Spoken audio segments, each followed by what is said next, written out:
Welcome to the deep dive. Today we're wading into, well, quite a stack of reports about youth culture, online trends, algorithms. This whole thing people are calling brain rot. Right, it's a term that gets thrown around a lot, often pretty dismissively, actually. Exactly. And our goal here is to quickly get under the hood, see how this really high-speed coded online culture might be subtly rewiring younger minds and why it's so hard for adults to even see it happening. It's almost invisible if you're not in it. Totally. Okay, let's just jump in. The slang. Things like Skibidi, maybe Rizz, or hearing kids chant 67, 67.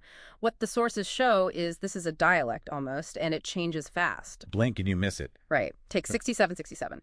The backstory the reports dig up is, well, it's pretty dark, surprisingly. It comes from a Philly rapper, Skrilla, a track called Doot Doot. I saw that, referencing UK drill culture, street violence. Pretty heavy stuff. Yeah, but for the kids chanting it, that whole context is just gone. It becomes this inside joke about a basketball player who's 6'7", or sometimes just like a random soundbite, a vibe. And that disconnect is crucial. That's the divergence in reality we're seeing. Adults hear one thing or nothing, while kids are in a completely different context. So how does that gap stay so wide? Well, the reports point to basically three core mechanics that keep adults perpetually behind the curve. First one's easy. Velocity. Memes, sounds, slang, it all spreads way too fast. Faster than moderation can handle. Oh, absolutely, way faster. Second is polysemy. That just means words have multiple meanings. Think gaiet, its meaning can shift week to week, seem innocent, but be loaded for those in the know. Okay, speed and shifting meanings. What's the third? This one's maybe the trickiest. Irony as a shield.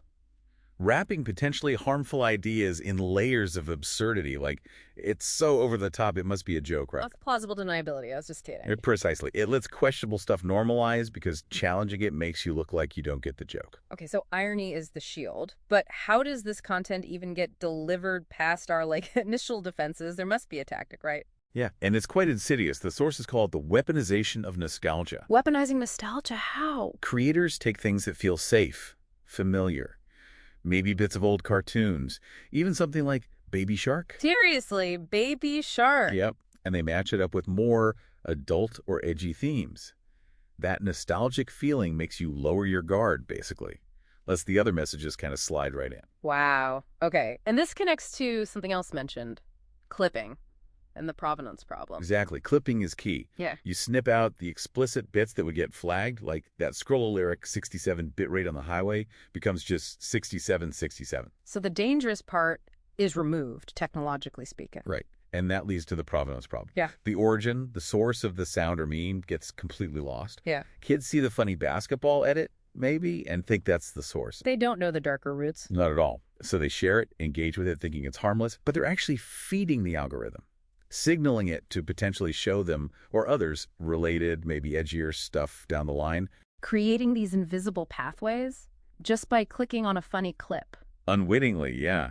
They become spreaders without knowing the full picture. So, okay, this isn't just about bad content then. It sounds much more systemic, which brings us to what the reports call the attention crisis. Yes, that's the bigger cost here. Beyond specific messages, it's about displacement.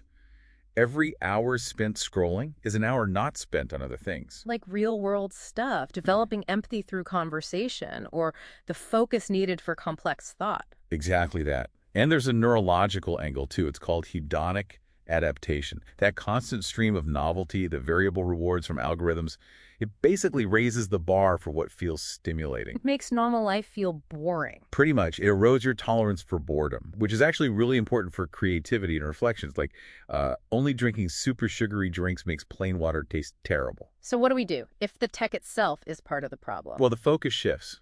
We need to teach attention regulation, not as like a moral virtue, but as a practical skill, like learning to drive. Okay.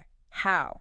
The report suggests things like building human firewalls, concrete practices like time tracking exercises, really seeing where the hours go, understanding the opportunity cost almost economically. Getting the cost visible. Yeah. And things like productive discomfort practices, deliberately doing things that require focus, building tolerance for not being constantly entertained, building mental muscle. It sounds like shifting towards systems literacy, understanding the game, not just the pieces. That's the core of it. Understanding algorithms, asking about provenance, Where did this really come from? Who made it? Why? Right. So, wrapping this up, the takeaway seems to be that the real threat isn't just individual bad memes, but the system itself. And kids' innocence, their lack of awareness about provenance, actually fuels the problem. Tech fixes alone won't cut it. Absolutely. The defense has to be multi-layered. It's about building that critical literacy, that habit of questioning the source, questioning the algorithm's recommendations, restoring some agency. So, a final thought for everyone listening. Maybe instead of just judging the weird memes you see kids engaging with, try, I don't know, co-viewing. Ask them how they found it. Yeah, trace it back. What link led to what? Uncovering the algorithm's path with them. That could be a powerful way to start rebuilding that agency, that awareness in this crazy attention economy. Something to think about.